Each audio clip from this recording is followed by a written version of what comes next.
Você está preparado para o dia do seu julgamento? Talvez você me pergunte, qual foi o crime que eu cometi? Eu não estou falando da nossa caminhada, da nossa relação social. Eu estou falando de algo espiritual. Eu sou Cláudio Eduardo, sou pastor e estamos na caminhada bíblica lendo a carta aos Hebreus. E hoje vamos falar do capítulo de número 9, que nos chama a atenção quanto a essa questão.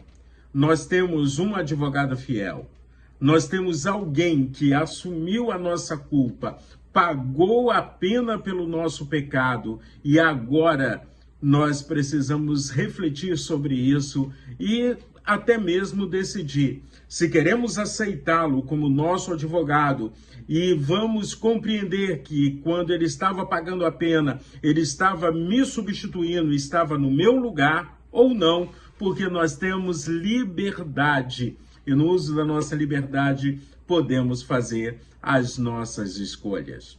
No capítulo 9, primeiro vamos falar da imagem que o santuário terrestre tinha no antigo pacto em relação àquilo que vivemos hoje. No antigo pacto foi dado a Moisés um modelo, uma imagem daquilo que seria o novo pacto, a nova herança, o novo testamento que estaríamos vivenciando com o Senhor.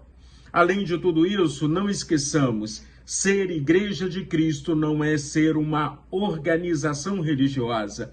Nós somos chamados a sermos um organismo vivo, em crescimento constante, crescimento na qualidade quando buscamos ter maturidade na nossa experiência com Deus e crescimento na quantidade, porque a ordem do Senhor da igreja foi de fazer discípulo, foi de multiplicação para que a igreja do Senhor se tornasse relevante na sociedade em que está inserida.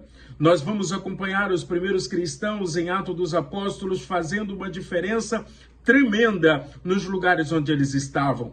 Eles não possuíam recursos financeiros que nós possuímos hoje. Eles não possuíam a tecnologia que possuímos hoje, mas eles tinham algo que muitas vezes tem faltado hoje na vida de muito cristão.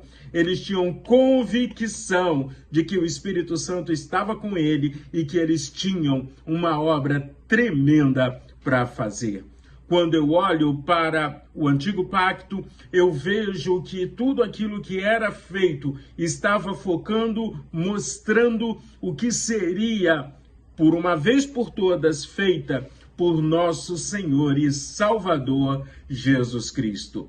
Era uma parábola, era uma forma de nos mostrar o que iríamos vivenciar na época presente, na qual o meu Senhor, ele é o sumo sacerdote e ele é o próprio sacrifício no meu lugar, trazendo transformação, trazendo perdão, trazendo intimidade para comigo ou de minha intimidade com Deus, o Senhor. O sacrifício de Cristo, ele é perfeito, ele é eficaz. Eu vou ler com você a partir do verso 11 de Hebreus, capítulo de número 9. Presta bastante atenção no que diz essa porção da palavra do Senhor. Quando, porém, Cristo veio como sumo sacerdote dos bens já realizados, mediante o maior e mais perfeito tabernáculo, não feito por mãos humanas, quer dizer, não desta criação, e não pelo sangue de bodes, de bezerros, mas pelo seu próprio sangue. Ele entrou no santuário uma vez por todas e obteve uma eterna redenção. Portanto, se o sangue de bode, de touros e a cinza de uma novilha aspergidos sobre os contaminados os santificam quanto à purificação da carne, muito mais o sangue de Cristo, que pelo Espírito Eterno a si mesmo se ofereceu sem máculas, e ele se ofereceu a Deus. Ele purificará a nossa consciência de obras mortas para servirmos ao Deus vivo. Por isso mesmo, ele é o mediador da nova aliança, a fim de que os que foram chamados recebam a promessa da herança eterna, visto que houve uma morte para a remissão das transgressões que foram cometidas sob a primeira aliança. Porque onde há um testamento, é necessário constatar a morte de quem o fez. Sim, porque um testamento só é confirmado depois da morte de quem o fez, pois de maneira nenhuma um testamento tem força de lei enquanto vive aquele que o fez. Por isso, nem a primeira aliança foi estabelecida sem sangue, porque havendo Moisés proclamado a todo o povo todos os mandamentos conforme a lei, pegou o sangue dos bezerros e dos bodes com água, lã tingida de escarlate e sopo, e aspergiu não só o próprio livro, como também todo o povo, dizendo: este é o sangue da aliança que Deus ordenou para vocês. Igualmente, também aspergiu com sangue o tabernáculo e todos os utensílios do serviço sagrado.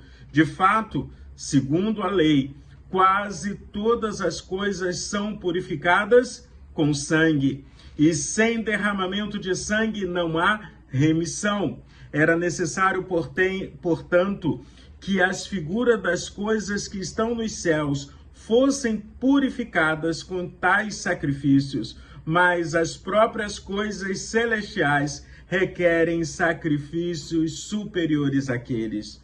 Porque Cristo não entrou em santuário feito por mãos humanas, figura do verdadeiro santuário, porém no próprio céu, para comparecer agora, por nós, diante de Deus. Ele não entrou para oferecer a si mesmo muitas vezes, como sumo sacerdote entra todos os anos no Santo dos Santos com o sangue alheio. Se fosse assim, ele precisaria ter sofrido muitas vezes desde a fundação do mundo. Agora, porém, ao chegar o fim dos tempos, ele se manifestou uma vez por todas para aniquilar o pecado por meio do sacrifício de si mesmo.